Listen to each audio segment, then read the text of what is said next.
Hello bachcho, let's read out the question first. A rock drop from rest near the surface of an atmosphere-free planet attains a speed of 20 meter per second after falling 8 meter. How long did it take the object to fall the 8 meter mentioned? So basically इसको हम diagram के through understand करते हैं. So let's suppose कि जो rock है वो कुछ यहाँ पर पोजीशन पर था एट एटमॉस्फेयर फ्री प्लैनेट पर.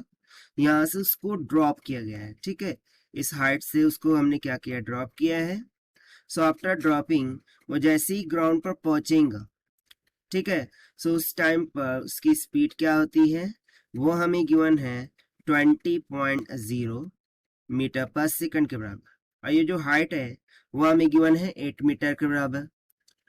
और बेसिकली इस पर कोई भी फोर्स एग्जर्ट हो रही है क्या वाइल ड्रॉपिंग, यानी कि ये फ्री फॉल का केस हो गया, तो सिंपली उसकी इनिशियल स्पीड क्या होगी, u इक्वल्स टू 0 के बराबर.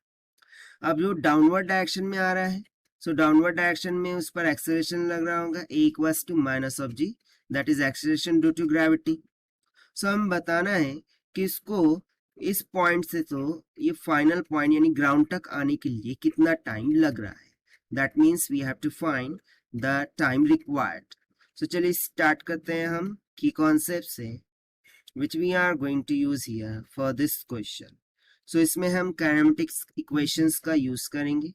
एक तो हम यूज कर लेंगे v square minus u square is equals to twice of as, और इससे हम एक्सेलरेशन को फाइंड करेंगे. और उसके बाद टाइम को फाइंड करने के लिए हम v is equals to u plus at equation का यूज करेंगे, जहां पर a acceleration t time u initial speed, v final speed को इंडिकेट कर रहे हैं. तो चलिए अब फाइनली सबसे पहले हम एक्सेलरेशन फाइंड करते हैं. ओके, सो उसके लिए मैं इक्वेशन लगा दूंगा v square minus u square is equals to twice of as. So यहाँ से a will be equals to v square minus u square divided by twice of s हो जाएगा. सो s क्या होगा, सो बेसिकली s भी तो हमें given है 8 मीटर, जो उसकी हाइट है वही तो s है. सो यहाँ पर हम सब्स्टिट्यूट कर देंगे. Okay, let me draw this clearly. So ये हो जाएगा s is equals to 8 metre. So हम वैल्यू सब्स्टिट्यूट कर देते हैं. सो v हो जाएगा 20 का स्क्वायर माइनस 0 का स्क्वायर, यानी कि 0 ही रहने वाला है, डिवाइडेड बाय 2 इंटू एस कितना है 8. सो इसको जब आप सिंप्लीफाई करते हैं, सो एक्सेलरेशन यहाँ से निकल के आ जाएगा. देखिए 20 का स्क्वायर 400, 8×40 मतलब कि 25 के इक्वल आएगा अराउंड. ठीक है, 25 मीटर पर सेकंड स्क्वायर के बराबर. एक्सेलरेशन मिल गया है, हमें फाइंड करना था टाइम. सो अब टाइम कैसे कैलकुलेट करेंगे, by using the second equation, that is v is equals to u plus at से.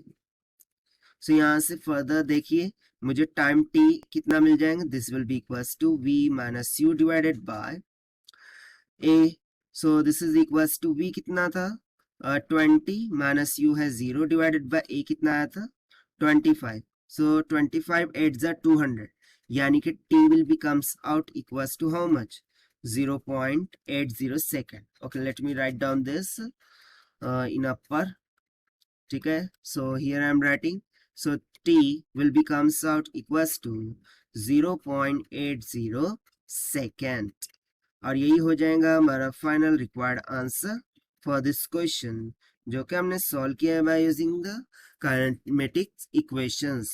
Now let us take the option. So option C will become correct. So this is the required solution. I hope you understood well. Best of luck. Thank you.